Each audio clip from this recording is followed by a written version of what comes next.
नमस्कार फ्रेंड्स, आज की वीडियो में आपका स्वागत है। आज की वीडियो में चर्चा करेंगे टाटा स्मॉल कैप फंड के ग्रोथ प्लान की।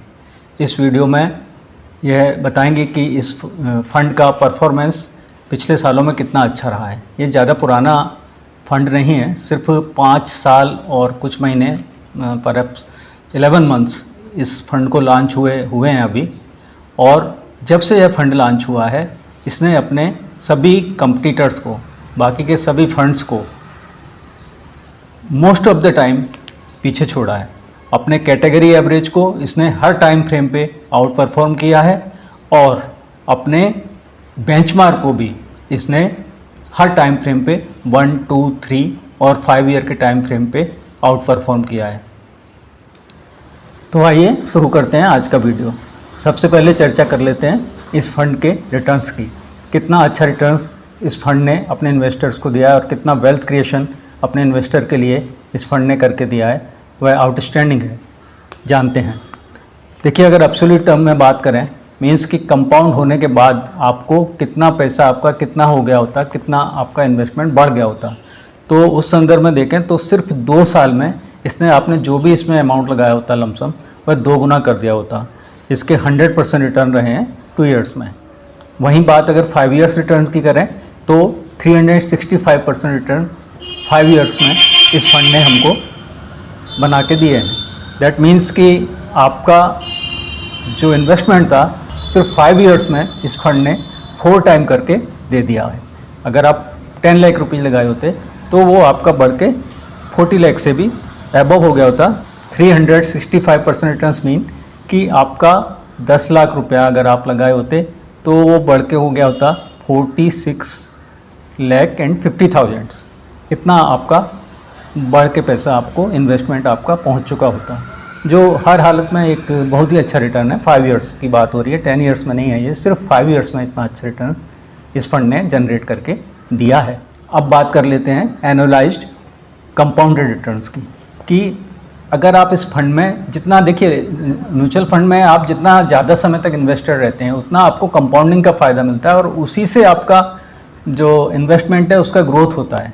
तो देखते हैं कितना कंपाउंडेड एनुअल ग्रोथ इस फंड ने दिया है। तो देखिए, पिछले साल तो इसका प्रदर्शन बहुत ही आउटस्टैंडिंग रहा है। 52% इसने रिटर्न्स दिए हैं सिर्फ 1 साल में, और 2 ईयर्स में भी देखें तो 41% रिटर्न है। 3 ईयर्स में it is 30% and in 5 years it is 36%। तो 36% का कंपाउंड होके अगर आपका इन्वेस्टमेंट ग्रो करेगा, 18%, 15% से भी बहुत अच्छा ग्रोथ हो जाता है। तो यहाँ तो आपका 36% से ग्रोथ हो रहा है फंड में आपके इन्वेस्टमेंट का। तो यही वजह है कि सिर्फ 5 ईयर्स इस फंड में अगर आप रुक जाते हैं तो जैसा कि अभी डिस्कस हुआ तो आपका 10 लाख रुपया 45 लाख से भी अधिक हो जाता है। अब बात कर लेते हैं कि बिस कैटेगरी एवरेज इसका परफॉर्मेंस क्या है। देखिए, बहुत महत्वपूर्ण है। इसी से आपको पता चलता है कि यह एवरेज जो बाकी के फंड्स हैं उनका एवरेज निकाल के कैटेगरी एवरेज निकला तो उसको ये आउट परफॉर्म कर रहा है या अंडर परफॉर्म कर रहा है। इससे आपको फंड की क्वालिटी पता चलती है और आप किसी भी ऐसे फंड में इन्वेस्ट करने के बारे में निर्णय ले सकते हैं जो फंड लॉन्ग टर्म है। इसमें तो 5 ईयर्स अवेलेबल है, बाकी के फंड्स में आप देखें कि 10 ईयर्स के टाइम फ्रेम पे अगर वह फंड कैटेगरी एवरेज को आउट परफॉर्म कर रहा है तो आप उस फंड में निवेश करने का निर्णय ले सकते हैं। इसका मतलब यह है कि अगर 10 ईयर्स टाइम फ्रेम में उसने आउट परफॉर्म किया है कैटेगरी एवरेज को, कि वह एक अच्छा फंड है। क्योंकि सामान्यतः 10 वर्ष के टाइम फ्रेम में मार्केट में हर तरह का उतार चढ़ाव सामान्यतः हो चुका होता है। मार्केट गिर भी चुका होता है, बढ़ भी चुका होता है, साइडवेज भी रह चुका होता है। तो 10 ईयर्स तक अगर कोई फंड सस्टेन कर रहा है और उसके रिटर्न्स कैटेगरी एवरेज से ऊपर हैं तो आप उस फंड के साथ जाने का निर्णय ले सकते हैं, वह एक अच्छा फंड माना जाएगा। तो इस फंड के संदर्भ में 1 ईयर रिटर्न फंड का 52%, कैटेगरी का 49%। 2 ईयर्स में फंड 41%, कैटेगरी 38%। 3 ईयर्स में fund 30%, category 26%। And in 5 year terms fund is 36% while category average is only 34%। अब जैसा कि बताया कि लमसम इन्वेस्टमेंट तो आपका 10 लाख का 5 ईयर्स में बढ़ के 46.50 लाख हो गया होता, लेकिन SIP के संदर्भ में बात कर लेते हैं कि अगर आप SIP किए होते तो 5 साल पहले अगर आप SIP शुरू किए होते सिर्फ 10,000 की, तो आपका इन्वेस्टमेंट हुआ होता 6 लाख, उस पर प्रॉफिट हुआ होता आपको slightly above 10 lakh, and total आपका जो फंड का वैल्यू, इन्वेस्टमेंट का वैल्यू वो बढ़ के हो चुका होता 16.04 लैक्स। तो आउटस्टैंडिंग परफॉर्मेंस है, चाहे लमसम की बात करें या आप करें बात SIP की। अच्छा, टाटा स्मॉल कैप फंड को एक ट्रूली स्मॉल कैप फंड कहा जाता है। अब ऐसा क्यों कहा जाता है, उसकी वजह है, और उसकी वजह यह है कि जहां सेबी स्मॉल कैप फंड्स के लिए लिमिट प्रेस्क्राइब करती है कि 65% of assets of A small cap fund should be invested in small cap companies, और स्मॉल कैप कंपनी जैसे आप जानते हैं 251 से नीचे का उनका एवरेज, उनका मार्केट कैपिटलाइजेशन होना चाहिए।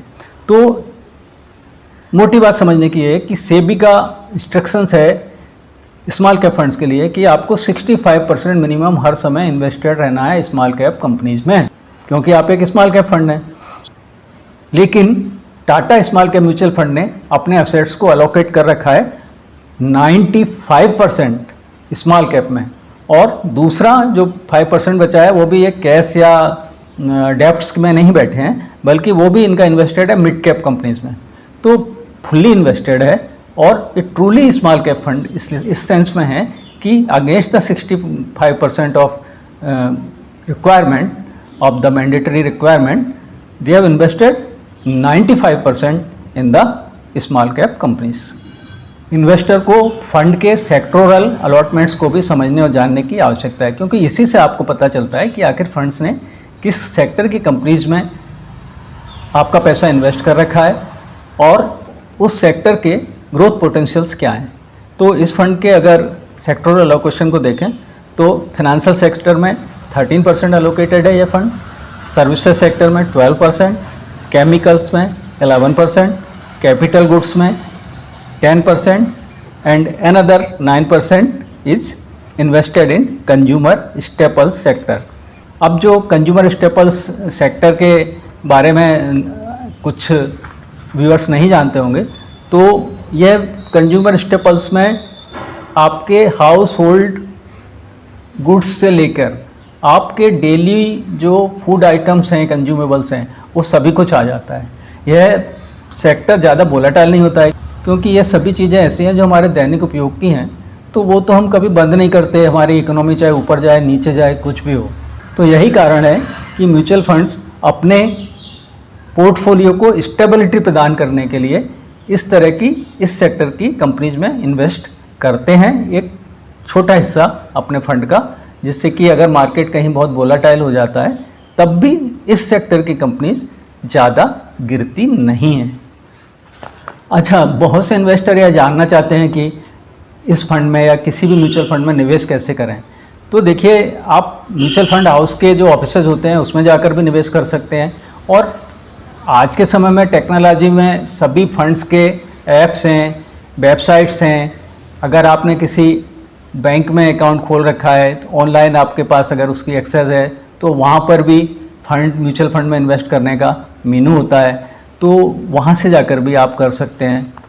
तो अंत में सम अप कर लेते हैं बहुत जल्दी से कि आखिरकार ये म्यूचुअल फंड कैसा है और इसमें आपको इन्वेस्टमेंट करना चाहिए, नहीं करना चाहिए, या किसको इन्वेस्ट करना चाहिए। देखिए, म्यूचुअल फंड तो जैसा कि डिस्कस किया काफ़ी अच्छी परफॉर्मेंस है, और अपने स्मॉल कैप कैटेगरी के म्यूचुअल फंड्स में से एक स्टार परफॉर्मर यह म्यूचुअल फंड है।